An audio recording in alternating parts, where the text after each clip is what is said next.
Today I can confirm that at the 80th session of the United Nations General Assembly in September, Australia will recognise the state of Palestine. Australia will recognise the right of the Palestinian people to a state of their own, predicated on the commitments Australia has received from the Palestinian Authority.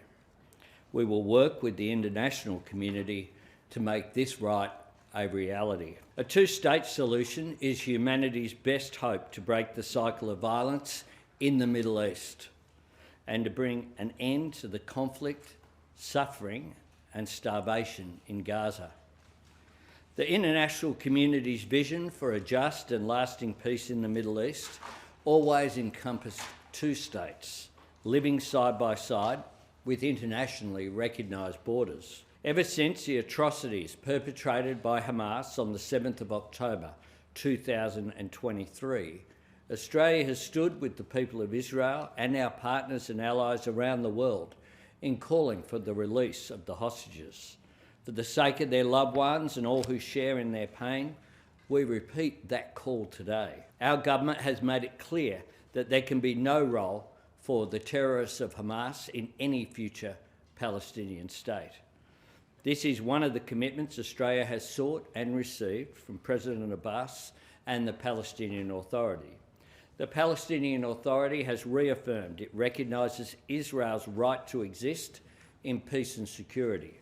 It has committed to demilitarise and to hold general elections. This is an opportunity to deliver self-determination for the people of Palestine in a way that isolates Hamas, disarms it, and drives it out of the region once and for all.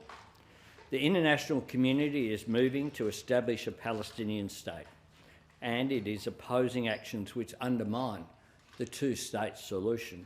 The Netanyahu government is rapidly expanding illegal settlements. Settler violence in the West Bank has increased.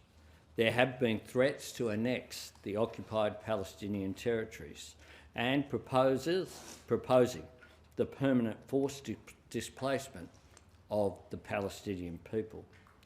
These actions, together with the humanitarian catastrophe in Gaza, risk putting a two-state solution out of reach for a generation. I have said it publicly and I said it directly to Prime Minister Netanyahu. The situation in Gaza has gone beyond the world's worst fears. Far too many innocent lives have been lost. The Israeli government continues to defy international law and deny sufficient aid, food and water to desperate people, including children. This vital aid must be allowed to get to the people who need it most. I understand that on this issue, history casts a long shadow. Every generation has known failures and false dawns. Yet the story of this struggle is also one of opportunities not taken. That is where the risk of trying is nothing compared to the danger of letting this moment pass us by. The toll of the status quo is growing by the day, and it can be measured in innocent lives. The world cannot wait for success to be guaranteed. That only means waiting for a day that will never come. There is a moment of opportunity here, and Australia will work with the international community to seize it. I was able to say that the arguments that he put to me were very similar to the arguments that he put more than a year ago.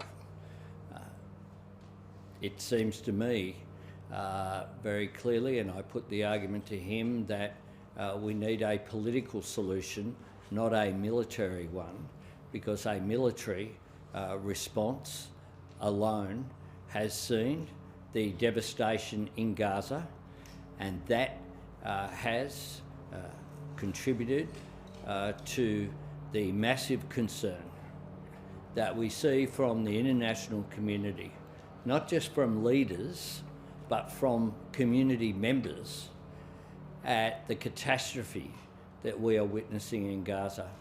This is a practical contribution towards building momentum. This is not Australia acting alone. What we are seeing is a range of countries engaging in detailed dialogue as well, behind the scenes, if you like, talking about what a peace looks like in the region. And it's something that had an impact on the world. This conflict, which has gone on for such a long period of time, I think Australians want to see an end to it. And an end to it can only be secured when both Israelis and Palestinians can live in peace and security. Thanks very much.